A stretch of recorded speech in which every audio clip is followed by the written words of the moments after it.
ಸಸಿಗಳನ್ನ ದಯವಿಟ್ಟು ಸೆಲೆಕ್ಷನ್ ಮಾಡಿ ತನ್ನಿ. ಸಣ್ಣ ಸಣ್ಣ ಎಲೆಗಳು ಏನು ಒಂದು 20 ದಿನ 25 ದಿನ ಆಗಿರೋಂಥ ಸಸಿಗಳನ್ನ ದಯವಿಟ್ಟು ತರಕ್ಕೆ ಹೋಗ್ಬಿಡಿ. ಯಾಕೆಂತಂದ್ರೆ ಬೇಸಿಗೆಗಾಲದಲ್ಲಿ ಅವು ತಡ್ತಾ ಬರಲ್ಲ, ಬೇಸಿಗೆಗೇನೆ ಮಕ ಸಣ್ಣಗೆ ಮಾಡ್ಕೋತವೆ. ಮತ್ತು ನೀವೇನೇ ಸ್ಪ್ರಿಂಕ್ಲರ್ ಇಟ್ರು ಅದು ಅಂಥ ಗ್ರೋತ್ ಕಾಣಲ್ಲ ನಮಗೆ. ಸೊ ಎಲೆ ಸ್ವಲ್ಪ ಬಲ್ತಿರಲಿ ಅಂಥದ್ದನ್ನು ನೋಡ್ತಾನೆ. ಇಲ್ಲ ನೆಡೋದು 2 ದಿನ ಲೇಟ್ ಆದರೂ ಪರವಾಗಿಲ್ಲ, ಏನು ತೊಂದರೆ ಇಲ್ಲ ನಿಮಗೆ.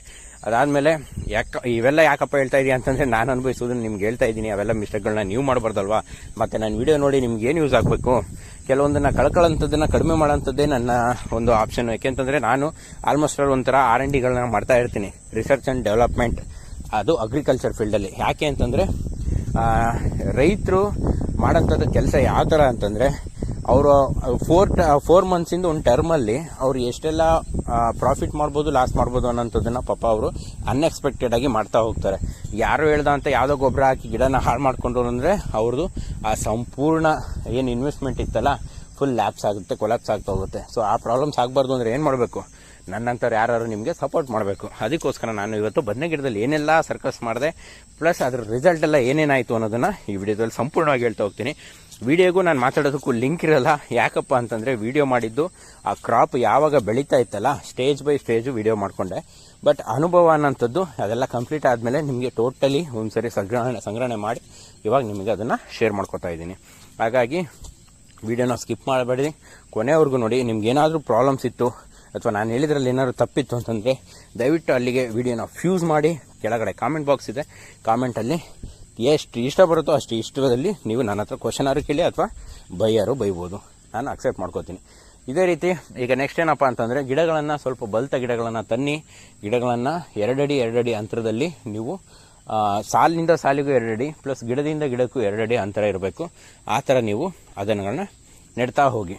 ಗಿಡಗಳನ್ನು ನೆಟ್ಟು ಪ್ರತಿ 2 ದಿನಕ್ಕೊಂದ್ಸರಿ ಗಿಡಗಳನ್ನು ಏನು ನೆಡ್ತಿರಲ್ಲ ಆಗ ಪ್ರತಿ 2 ದಿನಕ್ಕೊಂದ್ಸರಿ ನೀವು ನೀರನ್ನು ಬಿಡ್ತಾ ಹೋಗ್ಬೇಕಾಗತ್ತೆ. ಸ್ಪ್ರಿಂಕ್ಲರ್ ಮುಖಾಂತರ ಇರ್ಬೋದು ಅಥವಾ ಡ್ರಿಪ್ ನೀರಾವರಿ ಮುಖಾಂತರ ಇರ್ಬೋದು.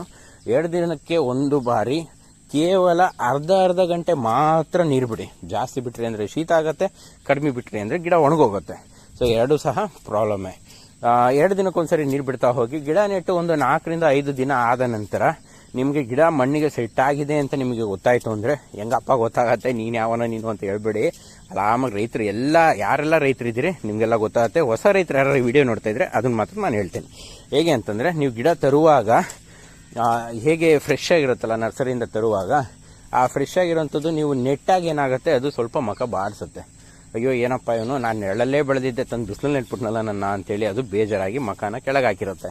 ಸೊ ನೀವು ಯಾವಾಗ 2 ದಿನಕ್ಕೊಂದ್ಸರಿ ಸ್ಪ್ರೇ ಕೊಡ್ತಾ ಹೋಗ್ತೀರ ನೀರನ್ನು, ಆಗ ಅದು ಸ್ವಲ್ಪ ಚೇತರಿಸ್ಕೊಂಡು ಪರವಾಗಿಲ್ಲ ಇವನು ಇಲ್ಲಿ ನೆಟ್ಟರು ನನ್ನನ್ನು ಚೆನ್ನಾಗಿ ನೋಡ್ಕೊತಿದ್ದಾನೆ ಅಂತೇಳಿ ಸ್ವಲ್ಪ ಗೆಲುವಾಗತ್ತೆ. ಆಗ ಗೆಲುವಾಗಿದ್ದು ಆಫ್ಟರ್ 4 ಡೇಸಿಗೆ ಅದು ಮಕ ಕೆಳಗೆ ಹಾಕೋದನ್ನು ಬಿಟ್ಟು ನಾನು ಬೆಳಿಬೇಕು ಅನ್ನೋ ಒಂದು ಹಠದಲ್ಲಿ ಬೆಳೀತಾ ಹೋಗುತ್ತೆ. ಆ ಟೈಮು ನಾನು ಹೇಳಿದ್ದಂತ ನಿಮಗೆ ಟೈಮು.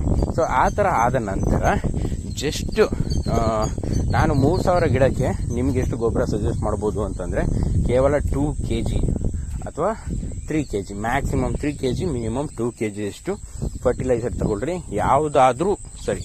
ನಿಮಗೆ ಯೂರಿಯಾ ಸಹ ಹಾಕ್ಬೋದು. ಯಾಕೆಂತಂದರೆ ನಮಗೆ ಈಗ ಪ್ರೆಸೆಂಟ್ಲಿ ಬೇಕಾಗಿರೋಂಥದ್ದೇನು, ಗಿಡ ಬೇಗನೆ ಮೇಲೆ ಬರಬೇಕು, ಕಳೆಗಿಂತ ಬೇಗ. ಸೊ ಆಗಿರುವಾಗ ಯಾವ ಬೇಕಾದ್ರೂ ನೀವು ಬಳಸ್ಕೊಬೋದು. ಯೂರಿಯಾ ಹಾಕಿದ್ರೆ ಸ್ವಲ್ಪ ಗ್ರೋತ್ ಜಾಸ್ತಿ, ಬೇರೆದೆಲ್ಲ ಹಾಕಿದ್ರೆ ಸ್ವಲ್ಪ ಸ್ಲೋ ಆಗಿ ತಗೊಳುತ್ತೆ, ಬಟ್ ಬೇಗ ಕ್ಲಿಕ್ ಆಗುತ್ತೆ. ಬಟ್ ಯೂರಿಯಾ ಹಾಕೋಂಥದ್ದು ಕಾಸ್ಟ್ ಎಫೆಕ್ಟಿವ್ ನಮ್ಮ ರೈತರಿಗೆಲ್ಲರಿಗೂ ಹೌದು. ಹಾಗಾಗಿ ಜಸ್ಟ್ 2-3 ಕಾಳು ಗಿಡದಿಂದ ಒಂದು 3 ಇಂಚು ಅಂತರ ಕೊಟ್ಟು ನೀವು ಗೊಬ್ಬರ ಹಾಕೋಂಥದ್ದು ಸೂಕ್ತ. ಗಿಡದ ಬುಡಕ್ಕೇನ ಹಾಕಿದ್ರಿ ಅಂತಂದರೆ ಅದಿನ್ನೂ ಸ್ಟಮ್ಮು ಭಾರಿ ಎಳೆಯದಿರುತ್ತೆ. ಜಸ್ಟ್ ನೀವು ನಿಂತ್ಕೊಂಡು ಹಾಕಿದ್ರೂ ಸಹ ಆ ಗಿಡದ ಮೇಲೆ ಆ ಸ್ಟಮ್ಮು ಬರ್ನ್ ಆಗೋಂಥ ಚಾನ್ಸಸ್ ಜಾಸ್ತಿ ಇರುತ್ತೆ. ಅಂದರೆ ಸುಟ್ಟು ಗಿಡ ಸಾಯೋಂಥ ಚಾನ್ಸಸ್ ಜಾಸ್ತಿ ಇರುತ್ತೆ. ಆ ತಪ್ಪು ಮಾಡ್ಕೊಳಕ್ಕೆ ಹೋಗ್ಬಿಡಿ. ಗೊಬ್ಬರ ಹಾಕೋಂಥದ್ದು ಏನಿದ್ರು ಒಂದು 2 ರಿಂದ 3 ಇಂಚು ದೂರದಲ್ಲಿ, ಗಿಡದ ಬುಡದ ದೂರದಲ್ಲಿ ಹಾಗೆ ಫಸ್ಟ್ ಡೋಸ್ ಗೊಬ್ಬರ ಹಾಕಿದ್ರೆ ಮೊದಲೇ ಆಲ್ಮೋಸ್ಟ್ ನೀರು ಇಡಬೇಕಾಗತ್ತೆ. ಬೆಳೆ ಚೆನ್ನಾಗಿನೇ ಬರುತ್ತೆ. ಗೊಬ್ಬರ ಹಾಕಿ ನಂತರ ನೀವೇನು ಸ್ಪ್ರೇ ಮಾಡಿರ್ತೀರಲ್ಲ ಅದು ತುಂಬಾ ಜನಕ್ಕೆ ನಿಮಗೆ ಗಿಡ ಇಲ್ಲೋದಿಲ್ಲ. ಅವ್ರೇನು 10 to 15 ಡೇಸ್ ಎಲೆ ಬಿಟ್ಟು ಹೊಸ ಎಲೆ ಇರುತ್ತೆ. ಶುರು ಆಗಿದೆ. ಗಿಡಗಳ ಬಗ್ಗೆ ನಮ್ಮ ಮನೆಗೆ ಆಗ್ತಾ ಇರುತ್ತೆ ದಿನೇ ದಿನ ಆಗಿದೆ ಅಂತ ಎಲೆಗಳು ಸಹ ಜಾಸ್ತಿ ಆಗ್ತಾ ಇರುತ್ತೆ. ಏನಾಗುತ್ತೆ ಇದೇ ತರ ಇನ್ಸೆಕ್ಟಿಸೈಡ್ ಆಗಿದ್ದಾಗ ನೀವೇನ್ ಮಾಡಬೇಕು ವಿಡಿಯೋದಲ್ಲಿ ನೋಡ್ತಿರೋಂಥದ್ದು ಆಲ್ಮೋಸ್ಟ್ ಒಂದು ಸ್ಪ್ರೇ ಕೊಡಬೇಕು. ಯಾವ ತರ ಸೊ ಅವನ್ನೆಲ್ಲ ಫೈಂಡ್ ಔಟ್ ಮಾಡಬೇಕು. ಸ್ಟಮ್ ಬಂತು ಅಂದ್ರೆ ಇನ್ನೊಂದನ್ನ ಅಂಡರ್ಲೈನ್ ಮಾಡ್ಕೊಳ್ಳಿ. ಸುಳಿ ಒಣ ವಿಡಿಯೋದಲ್ಲಿ ನಾನು ಯಾವಾಗೆಲ್ಲ ಸ್ಪ್ರೇ ಒಳಗೆಲ್ಲ ಗೊಬ್ಬರ ಅಂತ ಹೇಳ್ತಾ ಬರ್ತಾ ಹೋಗುತ್ತೆ. ಹಾಗೆ ಹುಳಗಳು ನೀವು ವಿಡಿಯೋದಲ್ಲಿ ನೋಡ್ತಾ ಇದ್ದೀರಾ ಎಷ್ಟೊಂದೆಲ್ಲ ಇದಾವೆ. ಗ್ರೀನ್ ಕಲರ್ ಮತ್ತೆ ಬ್ರೌನ್ ಕಲರ್ ಇವೆಲ್ಲ ಏನಿದೆ ಇವನ್ನೆಲ್ಲ ಆಲ್ಮೋಸ್ಟ್ ನಾವು ಕಂಟ್ರೋಲ್ ಮಾಡದೆ ಹೋದ್ರೆ ಕಾಯಿಗಳಲ್ಲಿ ಅದು ಶುರು ಆಗ್ತಾ ಹೋಗುತ್ತೆ. ಕಾಯಿಗಳಲ್ಲಿ ಹುಳ 50 ವರ್ಷ ನಮಗೆ ಮಾರ್ಕೆಟ್ ಅಲ್ಲಿ ಡಿಮ್ಯಾಂಡ್ಸ್ ಇರಲ್ಲ. ಯಾರು ಸಹ ನಮ್ಮ ಕಾಯಿಗಳನ್ನ ಮಾಡುವಂತ ಬೆಳೆ ಆದ್ರಿಂದ ಸೊ ಅದನ್ನೆಲ್ಲ ಕಂಟ್ರೋಲ್ ಮಾಡಬೇಕು. ಮತ್ತೆ ಎಲೆಗಳು ಏನು ತೂತ ಆಗಿದಾವಲ್ಲ ಪಕ್ಕದ ಅವುಗಳಿಗೂ ಸಹ ಸೆಪರೇಟ್ ಸ್ಪ್ರೇ ಸಿಗುತ್ತೆ. ಹುಳಗಳು ನೋಡಿ ಹಸಿರು ಕಲರ್ ಕಪ್ಪು ಕಲರ್ ಹಾಗಾಗಿ ಏನ್ ಮಾಡಬೇಕು ಎಷ್ಟು ಚೀಪ್ ಎಲ್ಲಾ ರೀತಿಯಲ್ಲೂ ನಿಮ್ಮಲ್ಲಿ ಹುಳಗಳು ಬೇರೆ ಬೆಳೆ ಎಷ್ಟೆಲ್ಲ ಸ್ವಲ್ಪ ಚೆನ್ನಾಗಿ ಬರಲಿ ಗಿಡ ಒಂಥರ ಒಳ್ಳೆ ಚಾನ್ಸ್ ಆಗಿರುತ್ತೆ. ಯಾಕೆಂತಂದ್ರೆ ಅವಕ್ಕೆ ಒಂದು ಸ್ವೀಟ್ನೆಸ್ ಇರುತ್ತೆ. ಅದಕ್ಕೋಸ್ಕರ ಈಗ ಆಲ್ರೆಡಿ ನಾನು ಸ್ಪ್ರೇ ಮಾಡಿದ್ದೀನಿ. ಗಿಡ ಕ್ಲೀನಾಗಿ ನೆನೆಸ್ಕೊಂತ ಹೋದ್ರೆ ಅಂತಂದ್ರೆ ಸ್ಪ್ರೇ ಮಾಡಿದಾಗ ಅಷ್ಟು ಮಾಡ್ಕೊಂತ ಹೋದ್ರೆ ಅಂತ ಯಾವ್ಯಾವ ಸ್ಪ್ರೇನ ಸ್ಪ್ರೇ ಮಾಡಿದೆ ಅನ್ನೋದನ್ನ ಆ ವಿಡಿಯೋದಲ್ಲಿ ನಿಮಗೆ ಗೊತ್ತಿದ್ರೆ ದಯವಿಟ್ಟು ನೀವು ನನಗೆ ಗಿಡಗಳು ಬೆಳಿ ಹಾಗೆಲ್ಲ ನಾನು ಯಾವ್ದನ್ನ ಸ್ಪ್ರೇ ಮಾಡಿದೆ ಅನ್ನೋದನ್ನ ವಿಡಿಯೋದಲ್ಲಿ ಮಾಡ್ತಾ ಇದ್ದೀನಿ.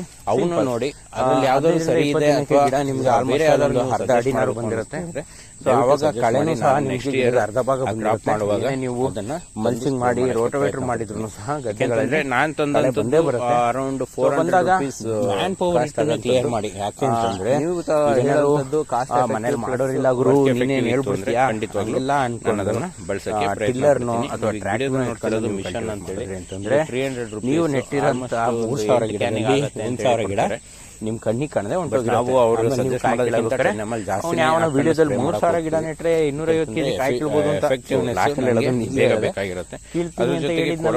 ಇದು ಮತ್ತೆ ಮೆಷನ್ ಎರಡು ಒಂದೇ ಕೆಲಸ ಮಾಡೋದು. ಇವನ್ ಯಾವ ಏನಪ್ಪಾ ಅಂತಂದ್ರೆ ಸರಿ ಇಲ್ಲ ಏನೋ ವಿಡಿಯೋದಲ್ಲಿ ಹೇಳ್ಬೇಕಲ್ಲ ಅಂತ ಹೇಳ್ಬೇಕು ಅದು ಹೇಳೋಗ್ಬಿಡ್ತಾರೆ.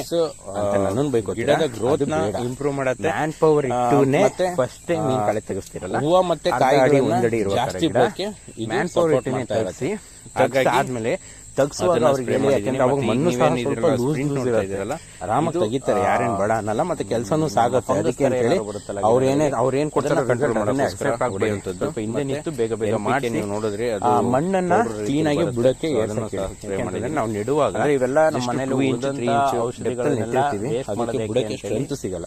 ಗಿಡ ಆಲ್ಮೋಸ್ಟ್ ಮಾಡಿರುವಂತದ್ದು ನಾನು ಹೇಳ್ದಂತ ನೀವೇನಾದ್ರೂ ಮತ್ತೆ ನಿಮ್ಗೆ ಬೆಳೆ ಮಾಡಿಗುಳ ಅಂತ ಏನ್ ಹೇಳಲ್ಲ ಸ್ವಲ್ಪ ಕೆಳಗೆನೆ ಹರಡುತ್ತೆ. ಎಲ್ಲವೂ ಸಹ ಧ್ರುವ ಅನ್ನೋಂಥದ್ದು ಆಲ್ಮೋಸ್ಟ್ ಆಲ್ 2.5 to 3 feet ಬೇರೆ ಬೆಳೆಗೆ ತೆಗೆದಂತ ಔಷಧಿಗಳು ಆಗಿದ್ದಾಗ ನಿಮಗೆ ಬುಡಕ್ಕೆ ಸ್ಟ್ರೆಂತ್ ಬೇಕು.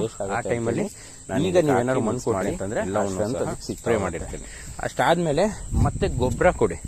ಗೊಬ್ಬರ ಯಾವ ತರದ್ದು ಅಂತಂದ್ರೆ ಈ ಸರಿನೂ ಯೂರಿಯಾ ಕೊಡಕ್ ಹೋಗ್ಬೇಡಿ. ಯಾಕೆಂತಂದ್ರೆ ಒಂದು ಬೆಳೆಯ ಒಂದು ಲೈಫ್ ಟೈಮಲ್ಲಿ ನಾವು ಮ್ಯಾಕ್ಸಿಮಮ್ 3 times ಮಿನಿಮಮ್ 1 time ಅಷ್ಟೇನೆ ನಾವು ಯಾವುದೇ ಒಂದು ಫರ್ಟಿಲೈಸರ್ ಪರ್ಟಿಕ್ಯುಲರ್ ಒಂದು ಫರ್ಟಿಲೈಸರ್ನ ಗೊಬ್ಬರನ 2 ಸರಿ ಅಷ್ಟೇ ಬಳಸಕ್ ಹೋಗ್ಬೇಕು. ತೀರಾ ವರ್ಸ್ಟ್ ಕಂಡೀಷನ್ ಅಲ್ಲಿ 3 ಸರಿ ಬಳಸಿದ್ರೆ ಹೆಚ್ಚು. ಅದಕ್ಕೆ ಮೇಲೆ ಬಳಸಿದ್ವಿ ಅಂತಂದ್ರೆ ಅದು ಸತ್ವವಾಗಿ ತಗೊಳ್ಳಲ್ಲ. ಹಾಗಾಗಿ ಈ ಸರಿನೂ ಯೂರಿಯಾಕ್ಕೆ ಹೋಗ್ಬೇಡಿ. ಸ್ವಲ್ಪ ಗಟ್ಟಿ ಗೊಬ್ಬರ ಅಂತ ಏನು ನಮ್ಮ ಆಡು ಭಾಷೆಯಲ್ಲಿ ಕರಿತೀವಲ್ಲ ಆ ತರ ಯಾವ್ದಾರು ಇತ್ತು ಅಂದ್ರೆ DAPನೋ 20-20 ಹೀಗೆ ಎವ್ರಿ 15 ಡೇಸ್ಗೆ ನೀವು ಒಂದಲ್ಲ ಒಂದು ಸ್ಪ್ರೇ ಮಾಡ್ತಾನೆ ಇರಬೇಕಾಗುತ್ತೆ. ಇಲ್ಲ ಅಂತಂದ್ರೆ ಒಂದು ಗಿಡಕ್ಕೆ 20 ಗ್ರಾಮ್ ಅನ್ನೋ ರೀತಿಯಲ್ಲಿ ಕಾಯಿ ಕೆಳಗೆ ಹೋಗಿ ಆಗೋದಿಲ್ಲ. ಕಳೆ ತೆಗೆದು ಮಾರನೇ ದಿನನೇ ಕೊಟ್ಬಿಡಿ. ಯಾಕಂದ್ರೆ ಕಳೆನೂ ಹೋಗಿಲ್ಲ ಮತ್ತೆ ಕೊರೋಸಿನ್ ಹೊಡೆದು ಹೊಸ ಮಣ್ಣಿಗೆ ಮತ್ತೆ ನಾನು ಗೊಬ್ಬರ ಹೊಸ ಸ್ಪ್ರೇನ ಮಾಡಬೇಕಾಗಿ ಬಂತು. ಗೊಬ್ಬರ ಕೊಟ್ಟು ಆದ ನಂತರ ಮತ್ತೆ ಅರ್ಧ ಕಡಿಮೆ ಆಗುತ್ತೆ. ಇದನ್ನ ಮಾತ್ರ ಹುಳಗಳ ಬಾಧೆ ಮತ್ತೆ ಶುರು ಆಗುತ್ತೆ. ನೀವು ಯಾವಾಗೆಲ್ಲ ಯಾವುದೇ ಬೆಳೆಗೆ ಗೊಬ್ಬರ ಕೊಡ್ತಾರಲ್ಲ ಗ್ರೀನ್ ಮಿರಾಕಲ್ ಅನ್ನೋ ಒಂದು ಆದ ನಂತರ ಒಂದು ಅರ್ಧ ಗಂಟೆನಾದ್ರೂ ನೀವು ನೀರು ಇಡಲೇಬೇಕು. ರೆಪ್ರೆಸೆಂಟೇಟಿವ್ ಸೊ ಅದನ್ನ ಬಳಸ್ಕೊಂಡು ಏನಾಗುತ್ತೆ ಅಂತ ಗೊಬ್ಬರ ನೋಡ್ತೀನಿ ನೋಡಿ ಕನ್ಸ್ಯೂಮ್ ಮಾಡಕ್ಕೆ ಶುರು ಮಾಡುತ್ತೆ. ಸೊ ಇದು ಸಹ ಚೆನ್ನಾಗೇ ಬರುತ್ತೆ. ನೀರಿಟ್ರಿ ಅಂತಂದ್ರೆ ನಿಮ್ಗೆ ಆಲ್ಮೋಸ್ಟ್ ಗಿಡಗಳು ಮಾಡಿ ಬೇಗನೆ ಗ್ರೋತ್ ಆಗ್ತಾಗೆಲ್ಲ ನನಗೆ ಗಿಡದ ಆದ್ಮೇಲೆ ಈ ಬದನೆ ಗಿಡಕ್ಕೆ ಒಂದು ಪ್ರಾಬ್ಲಮ್ ಏನಪ್ಪಾ ಅಂತಂದ್ರೆ ರೀತಿ ಚೇಂಜ್ ಆಯ್ತು. ಗಿಡದ ಕಲರ್ ಆಗಿರ್ಬೋದು ಯಾವಾಗೆಲ್ಲ ಗಿಡ ಬೆಳೀತಾ ಹೋಗುತ್ತೆ ಒಂಥರ ನಿಮ್ಗೆ ಆಲ್ಮೋಸ್ಟ್ ಹೊಸದಾಗಿ ಹುಡ್ತಾ ಇದೀನಿ ಅನ್ನೋ ರೀತಿಲಿ ಅದು ಚೇಂಜ್ ಆಗ್ತಾ ಹೋಯ್ತು. ಒಂದೊಂದು ಕಾಣಿಸ್ತಾ ಇದನ್ನ ಒಂದು ಕ್ಯಾನಿಗೆ 40 to 50 ml ಅನ್ನೋ ತರ ನಾನು ಹಾಕೊಂಡು ಸ್ಪ್ರೇ ಮಾಡಿದ್ರೆ ಅದ್ರ ಜೊತೆಗೆ ಈ ಆಸ್ಟನ್ ಅನ್ನೋದು ಸಹ ಏನ್ ಮಿಸೈಲ್ ತಂದು ಹೊಡೆದಿದ್ನಲ್ಲ ಅದ್ರ ಬೇರೆ ಬೆಳೆಗಳಿಗೆಲ್ಲ ಯಾವ್ದಾದ್ರು ಮಾಡಿದ್ರು ಬಜೆಟ್ ಫ್ರೆಂಡ್ಲಿ ಆಗಿತ್ತು. 2 ರಿಂದ ನನಗೆ 1000 ಕೊಡಿ ಅಂತ ಉಳಿದ ಅವೆರಡನ್ನು ತಂದು ಮಿಕ್ಸ್ ಮಾಡಿ ನಮ್ಮ ಗಿಡಗಳಿಗೆ ಬೇಗ ಬೇಗನೆ ಸ್ಪ್ರೇ ಮಾಡ್ತಾನೆ ಇದೆ. ಅದನ್ನು ನಾನು R&D ಮಾಡಿದೀನಿ. ಬದನೆ ಗಿಡಕ್ಕೆ ರೌಂಡ್ ಅಪ್ ಹೊಡೆದ್ರೆ ತಡೆಯುತ್ತಾ ಅಂತ.